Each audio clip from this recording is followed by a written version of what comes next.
3 langkah, yaitu sajikan, nikmati, dan pahami. Jadi sebelum memasuki materi yang pertama, di sini kami mempunyai yel-yel terlebih dahulu. Siap? Tepuk wow. Kasih W, kasih O, kasih W. Wow.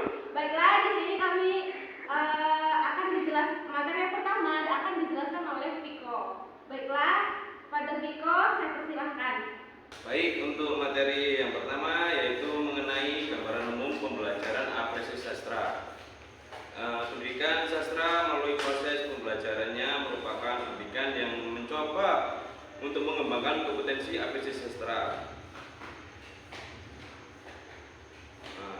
Konsep dasar pembelajaran sastra pada mata pelajaran Bahasa Indonesia dalam kurikulum tingkat satuan pendidikan secara substansional menunjukkan posisi pembelajaran sastra yang dideskripsikan secara jelas dan operasional.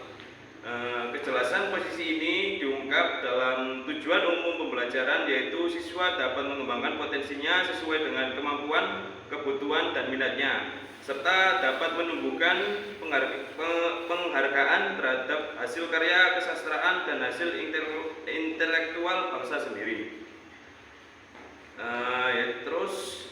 Manfaat pendidikan sastra melalui proses pembelajaran yang diberikan di sekolah setidaknya dapat membantu pendidikan secara utuh bagi siswa, yaitu yang pertama, membantu keterampilan berbahasa, 2, meningkatkan pengetahuan budaya, 3, mengembangkan cipta dan rasa, yang keempat yaitu menunjang pembentukan watak. Keempat manfaat ini ditawarkan setidaknya dapat mengasah kemampuan apresiasi sastra secara menyeluruh.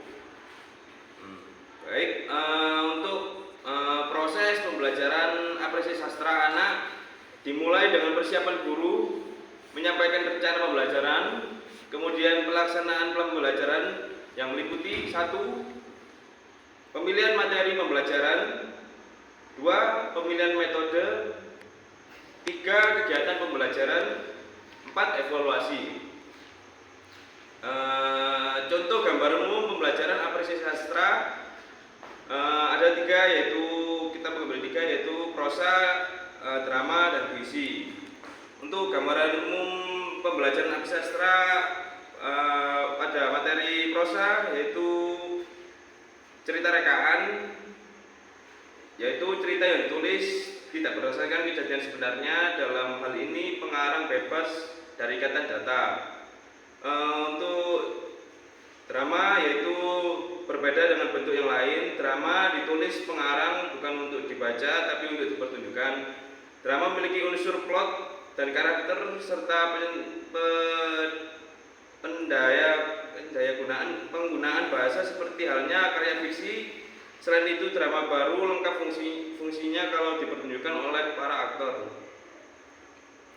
Semua peristiwa atau kejadian dalam drama hanya dapat disampaikan oleh pengarangnya melalui dialog dan keterangan pendek. Dalam drama, pengalaman yang diungkapkan oleh pengarang dapat langsung diterima oleh seluruh indera penontonnya. Penonton dapat diajak pengarangnya seolah-olah benar-benar merasakan semua peristiwa yang disampaikan, walaupun hanya di atas panggung dan didasarkan pada naskah yang diatur. Untuk drama tergolong genre sastra karena ditulis dengan bahasa yang memikat dan mengesankan. Yang ketiga yaitu puisi. Banyak orang menganggap bahwa membaca puisi lebih sulit dari membaca karya-karya fiksi. Anggapan ini disebabkan karena cara dan bahasa yang digunakan pengarang dalam puisi lebih rumit, tidak secara langsung dapat dipahami, dan kerumitan ini disebabkan pengarangnya tidak hanya sekedar memberi keterangan, penjelasan kepada pembaca, tetapi juga harus memikirkan bunyi bahasanya. Seperti apa dengan apa, itu beda artinya nanti kalau dalam pembacaan teks puisi. Bahasa dalam puisi harus mempunyai kekuatan dan mengandung makna yang mendalam.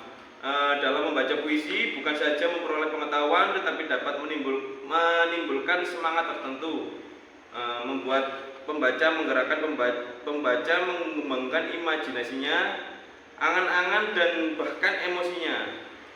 Bahasa yang khas dan istimewa itu kadang-kadang membuat orang awam sulit memahaminya secara seketika. Baik, untuk materi selanjutnya bisa dijelaskan oleh Mbak Tika. Terima kasih.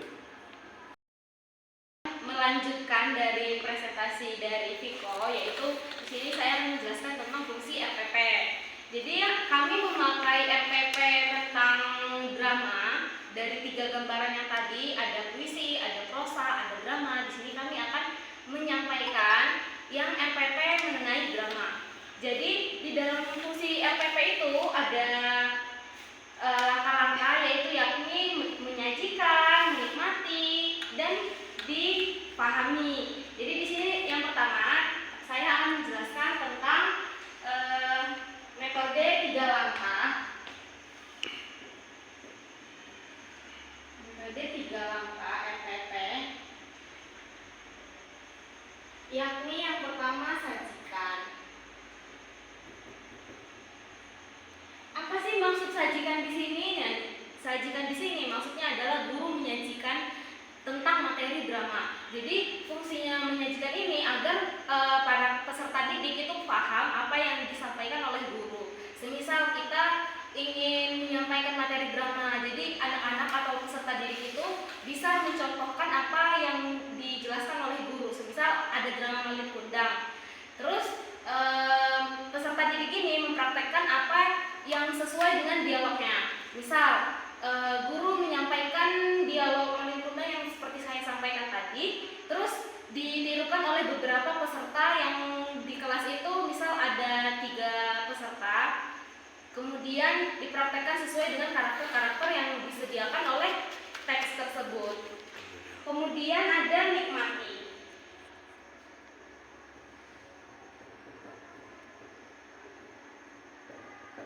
Nah, metode yang kedua ini ada nikmati. Nikmati ini maksudnya gimana? Jadi para peserta didik itu paham apa yang dijelaskan oleh guru. Jadi peserta didik itu menikmati pembelajaran drama yang disampaikan oleh guru, seperti itu. Kemudian setelah guru menyajikan, kemudian peserta didik akan menikmati pembelajaran tersebut. Kemudian akhirnya metode yang terakhir ini ada pahami. Pahami ini gimana? Jadi fungsi yang ketiga ini itu ada hubungannya, ada setelah menyajikan maka menikmati, setelah menikmati maka paham. Misal apabila guru menjelaskan tentang praktek drama Malin Kundang seperti saya sampaikan tadi, maka para peserta didik akan paham tentang drama seperti karakter-karakter yang telah dijelaskan oleh teks drama tersebut. Baik, materi yang selanjutnya itu tentang contoh RPP. Contoh RPP. Di sini kami memakai contoh RPP mengenai drama.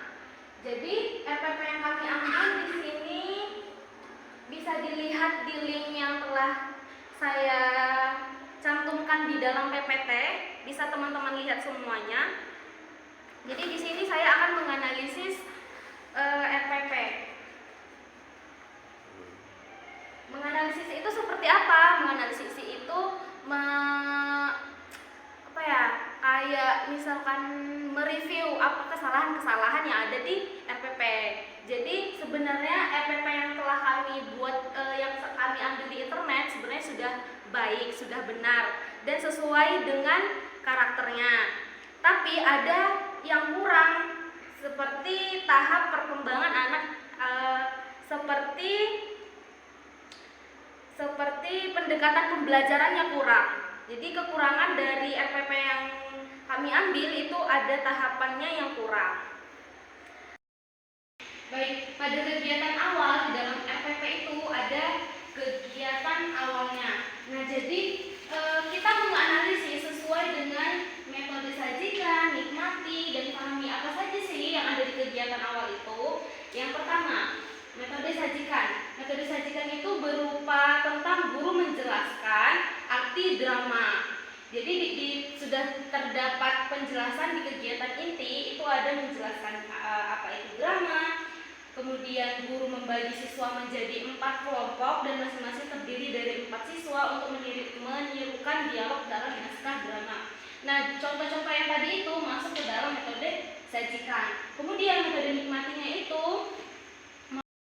maka peserta didik itu akan mendalami karakternya.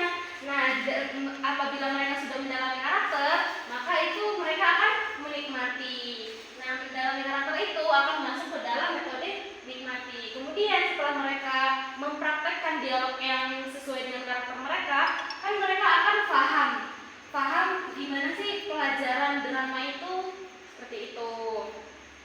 Jadi kegiatan-kegiatan awal yang di dalam RPP ini sudah bagus. Kemudian setelah metode sajikan, nikmati, pahami, maka guru akan meluruskan kesalahan-kesalahan yang dilakukan peserta didik. Kemudian menjelaskan apa sih kesalahan-kesalahan yang dilakukan peserta didik, kemudian diluruskan kembali, seperti itu. Kemudian ada kegiatan penutup. Kegiatan penutup ini guru meminta siswa menjelaskan cerita yang diperankannya. Kemudian ada media pembelajaran. Media pembelajaran ini berupa sumber belajar, kayak buku guru, itu termasuk media pembelajaran. Kemudian setelah media pembelajaran, di dalam RPP itu ada penilaian. Di dalam RPP ini sudah ada penilaian, sudah baik. Kemudian setelah penilaian itu, yang dinilai itu apa aja? Ada intonasi, ada lafal, ada volume suara, ada penghayatan. Jadi di dalam RPP itu ada penilaian, yakni melafalkan, volume suara, dan penghayatan. Jadi menurut kelompok kami, kekurangan dalam RPP yang telah kami analisis ini berupa pendekatan pembelajarannya. Kami tidak menemukan pendekatan pembelajaran di dalam RPP ini, jadi kekurangannya berupa itu saja. Tapi untuk yang lain itu sudah baik dan sudah benar RPP-nya. Jadi mungkin cukup sekian dari penjelasan kelompok kami dari kelompok 14. Kurang dan lebihnya saya mohon maaf, kepada Allah saya mohon ampun.